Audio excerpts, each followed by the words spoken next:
So yeah, I've done loads of different things, I suppose. Big Brother is up there in relation to, I suppose, one of the more, is it rare? Is that the right word? I don't know. One of those things I've done that I probably won't be able to do many more of. But then I suppose after that, it's Love Brum. Like I've set up businesses, I've sold a few businesses. I mean, they're not going to make Forbes or anything, those like sales, and I'm not going to bugger off to the Bahamas to retire, but you get. No, but again, so from a business perspective, for a rounded experience of being a business person, not a lot of people will be involved in mergers and acquisitions, exiting businesses. Yeah. That's interesting. We got offered to sell. When I say we, I was at Lightbox, because I set up a digital marketing company which merged with a larger organisation. Basically, I've known him, he's down the Blues, Rob, good guy. In fact, it was at the Birmingham City breakfast meeting that I met him, actually. Just a bit of context off there, we were talking about that earlier. We got offered to sell the business in lockdown. It's really weird. We'd sold this website into a big PR company in London. Can't say much, I still think I'm on a, what's the word? Disclosure thing, yeah. I don't know why, but anyway, we won the work, we won this website. And basically, you know, I'm probably elaborating a little bit, but he turns up for his kick-off meeting. He's like, surprise, surprise. I was like, what? He's like, we want to buy the business. We don't even need a website. I'm like, what? That's bizarre. but I need you to sell your website. I put it into my forecast.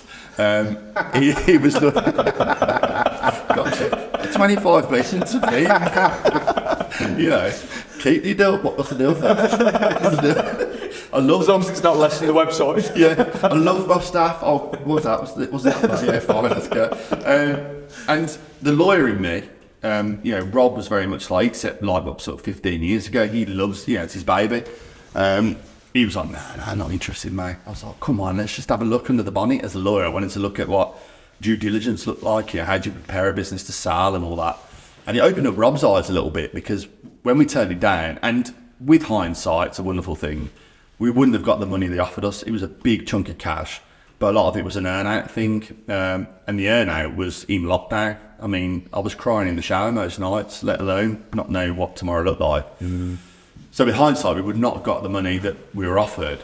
So I'm glad we turned it down. And I'm glad we turned it down because Rob then came to me with a little bit of like, a new sort of like, what's the word? Energy. You know, he wanted to work in his business forever, but then he started to want to try and sell it. I mean, he went a bit wrong, to be fair, because we brought in big people to do it for us, and they were brilliant people. It just didn't work out for a number of reasons.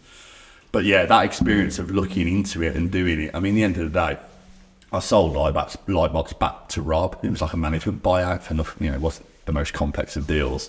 But even that was interesting and different, and again, another experience. But yeah, so before all that, about 11 years ago now, I was in New York, and I'd started to help out. In fact, I helped set up in a way. I'm not going to take credit for this, far from it. But I was around when the Harry Moseley Charity set up. You guys have supported that before. Help Harry, help others. I was absolutely moved by this young boy. I never met him. Just become a dad. You start finding the heart that you never thought you had, don't you? Crying at John Lewis adverts like. And I stumbled across this guy on Twitter that was dying, and it sounds terrible, but from morbid fascination, I just followed him. I was intrigued, knowing he was going to pass away. Didn't know whether that gave me some perspective or gratitude or whatever it might be, but I was obsessed to a point. He sold bracelets to celebrities and stuff like that. He was a really inspiring. He changed my life, I think. Inspiring kid. Used to make porn himself, didn't he? That's right. And then selling with his mum and his family and stuff. It's, you know, still a brilliant charity that goes on today. And yeah, I got involved with that. I met his mum, Georgie, and said, look, I want to help. I said I'd put a game of golf on or something for her. And then within a heartbeat, we were selling out the ICC. I think you guys may have, can you? Yeah. In fact, that ball still goes on now. It's another proud moment, actually. I set up this Harry Moseley Charity ball with a guy called Tim Andrews, who you know, who's been on your podcast. And I met Tim. How weird is this? Talking about getting out your own way and imposter syndrome. I was stressed out of my mind doing this ball because he went from, all right, I'll get a couple of prawn sandwiches and take people down Maxstoke for a game of golf, to we've got this black tie event at ICC. We've got to get 1,200 people there. And I was stressed. Like me and the missus, we were, you know, passing ships in the night. I was in a job I hated as a lawyer. I was stressed, coming home, eating, probably too much. and then working until 3 a.m. on this ball. So I put it on Facebook, anyone help me? And Tim replied, that's the way he is, he's a very helpful guy. And that next morning, I was supposed to meet him. He had a yacht, he had this big business, Hollywood monster. And I nearly didn't go. I was so nervous to meet him. And look what wouldn't have happened if I hadn't gone with him. And I got a fish finger sandwich out of him as well. He reckons he paid, he didn't. But hey-ho. He looked after me after that for years, so I'm not going to do him over a fish finger sandwich. So when I met him, it was we'd done Harry Moseley for 2 years. We'd done this 77 challenge where we went on a bike from Switzerland all the way back to Birmingham. We raised like 350 grand there for kids with cancer. We'd raised about another 200 grand with the ball. And I was hooked, like raising money. I thought at last I can find something that I can enables me to. I felt like the big brother, and that opportunity I got was something I was never able to say thank you for. You know, I felt really privileged to be able to do something like that. And I felt really quite humbled around how Birmingham would be really nice to me, and whether that be within careers, friendships, whatever. And I thought this would be a great way to say thank you by helping charities that are local to me. So we've done that, and then me and my wife, if I'm completely honest, we're in marriage counselling, and one thing I've told Kev before, and he was a challenge, like, you know, and we realised that charity was taking up a lot of the time.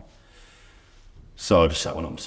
It didn't go down very well, but give me a week, and that itch or the scratch was still there. And I just said to my wife, Kelly, I said, look, you know, I can, if I set it up, ironically, I could probably control my input into it. Delegates. Yeah, even though that didn't happen for years because we didn't have the money in. It actually became not an albatross around my neck, but he was a burden. You know, I've never got any money out of Brum, never. You know, I think I had £1 in my pocket once, went straight back in the charity, whatever. But yeah, me and Tim had never made any money from it. Nor did we ever want to, but we had to get to a point where we were just putting so much time into it. But again, it was great because I think we revolutionised the way charities approach things, in that we set up a charity that was for other charities, so like a brand maker, that was about the charity. Of course it was about the charitable giving and fundraising, what have you, but it was more of a brand piece, really. It was like a brand charity whereby we were trying to restore some civic pride in Birmingham. As you probably know, you know, us Brummers, we get on a plane and we go to Spain, and someone hears our accent. Oh, right, mate, how are you? Well, us. And then we play this role of us being the fools. Self-deprecation. Self-deprecation. Birmingham's rubbish. There's a grey cloud over it and all that. And I thought, you know what, actually, I think it was and this is with the greatest respect to any people that are from this city, but I think Hull had beat us to like the city of culture or something, and they were being like named in the top 5, and Birmingham was, hang on, what's going on here? And I think Brum was born at a time where other people having these opinions, like I Choose Birmingham, Independent Birmingham. You started seeing all these little franchises pop up that were all beating the same chest. You know, come on, Brum, let's have it.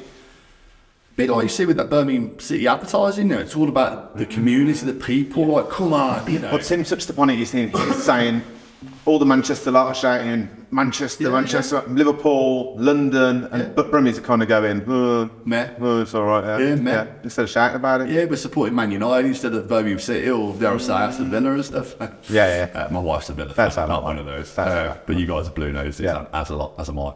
But yeah, so Brum again, self-deprecated. Yeah, exactly. We do, don't we? We do that, and I think Brum is in a way helped celebrate these brilliant people and projects that are delivering brilliant work in the city. You know, generally rather, usually volunteer-led, as Kev will know. Kev supports us, and you know, got stories to tell and doing things that, you know, they're not doing it because they've got millions in the bank. You know, they're doing it in spite of what they haven't got, if that might, or in spite of them. You know, they did it for necessity. A lot of them as well, aren't they? Yeah. The knife that we was talking about, the knife stuff, and stuff that we don't necessarily, and they're not looking to kind of clap themselves about it. If that's a thing, they're just looking to get about the business and do it. And then you've seen them, and you're kind of like, well, let's help them. 100%, mate. Let's help them tell everyone about it, because people like us who Yeah. It's eye-opening, wasn't it? Yeah, who don't live in those areas. Teenagers, like educating teenagers and bleed kids so they can save their friends' lives because being stabbed that often. If you want to go, honestly, if you ever remember when you were a kid and you used to get like put the Tony Hart project on to go and have a cry because the girl's just finished with you or something. I pretend that I found you went away. Remember that song? I'm crying inside, or whatever it was.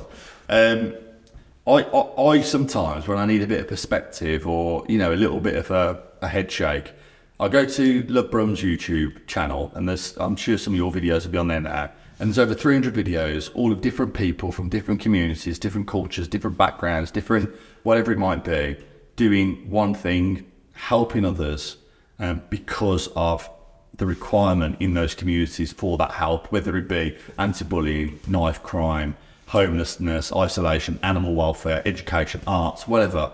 There are so many things that are falling through the cracks for a number of reasons, whether it be council cuts, whatever, yeah, apathy, and those people that are putting themselves out there, as Kev said, to do it for the right reasons, are the ones that we should be applauding all day long. And because of that, I'm hopeful that Love Brum has contributed to this sort of like reversal, in that we're now a bit more proud of our city, and you're seeing it across all the narratives of businesses that work here, businesses that are moving here, you know, people that are coming out of the city. Alice said, no one's embarrassed now to have a Birmingham accent. You was 10 years ago. I mean, my wife did a little bit of radio back in the day, and she used to go to, probably shouldn't say it, no, I think I can say this. She was giving elocution lessons to remove the accent from the narrative. One of my questions for you was, as a proud Brummie, have you ever been pressured into having non-regional dialect coaching or Oh, really? Oh, wow. I didn't know. Because I thought, obviously, yeah, you're in the round of broadcasting, but more recently, which we'll touch on. Yeah. But yeah, as a broadcaster, as someone that speaks to, you know, the nation through cameras, has it ever been an issue where someone said, look, we need to dial this back a little bit?